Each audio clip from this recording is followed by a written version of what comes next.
ये रतनपुरा ग्राम सेवा सहकारी समिति जो है 1946 से जो चल रही है हमारे गांव में, उसमें जो पिछले मैनेजर जो थे उनके रिटायरमेंट के बाद से जो है वो लोगों में धीरे धीरे एक सूचना पहुंचने लगी कि जो पैसे जो हैं, जो एफडी है, वो आगे जो संगरिया के जो या हनुमानगढ़ के जो ब्रांच है वहाँ तक पैसे वो नहीं पहुँचे हैं।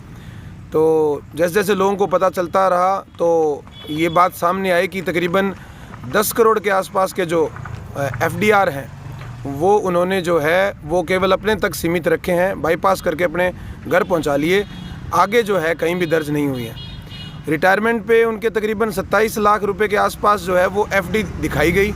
इतनी पुरानी जो सोसाइटी है उसमें मात्र 27 लाख रुपए हों, और ये बात बिल्कुल सही नहीं है। और जो जांच करता थे जिन्होंने इनको क्लीन चिट दी है वो भी इस घेरे में आएंगे।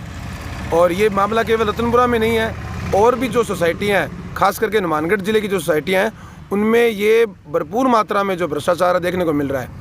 जो भी उनमें मैनेजर या जिस भी पद पे हैं वो शायद हो सकता है कि जो ऊपरी जो उनके जो एमडी साहब हैं उनसे उनकी मिलीभगत हो, कारण जो भी रहा हो वो तो जांच का विषय है। हमारी सिर्फ इतनी सी मांग है कि जो एक गरीब का, मजदूर का जो पैसा है, केवल पैसा ही गबन नहीं हुआ है, ये विश्वास जो लूटा गया है ना, कम से कम इसकी कोई ना कोई तो कोई सज़ा, कोई बात हो भी आगे। कम से कम ऐसा कोई काम करने से पहले 100 बार सोचे। जी, एफआईआर दर्ज हो चुकी है, लेकिन उनका जो राजनीतिक जो अप्रोच है ना, जितना उनका स्टेटस है, हमें नहीं लगता कि एफआईआर से कुछ होगा।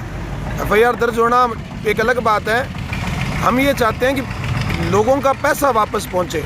किसी भी को ये जो बाकी की जो खाना पूर्ति है, फॉर्मेलिटी है, वो एक अलग बात है।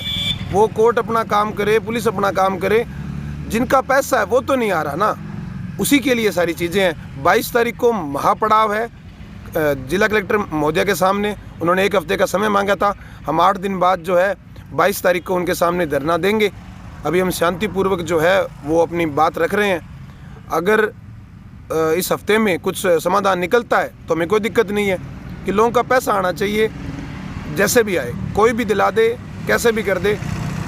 देखिए, एग्जैक्ट हम कुछ बात कह दें कहाँ है, पर जितना जैसे हम गांव में रहते हैं, जो हमारे पास समाचार है वो यही है कि पैसे जो हैं वो रतनपुरा की बजाय कहीं और इन्वेस्ट हुए हैं जी। अब उन्होंने कहाँ लगाया है ये तो जांच का विषय उनका है। हमारा सिर्फ इतना कहना है कि वो पैसा जो है वो उनका नहीं था, वो किसी और का पैसा था, और आपने उसको पर्सनल हित के लिए या अपने बच्चों के हित के लिए इस्तेमाल कर लिया। ये बिल्कुल भी सही नहीं है। और जैसा कि मैं कह रहा हूँ कि बात ये 10-15 करोड़ रुपए की नहीं है, ये इस पूरे गांव के विश्वास की है, जो फिर से कभी किसी और इंसान पे, किसी और संस्था पे हो नहीं पाएगा। उसकी भरपाई जो है नहीं हो पाएगी। पैसे लौट भी आएंगे तब भी लोग डरेंगे आपस में किसी के सुख दुख में साझा होने में।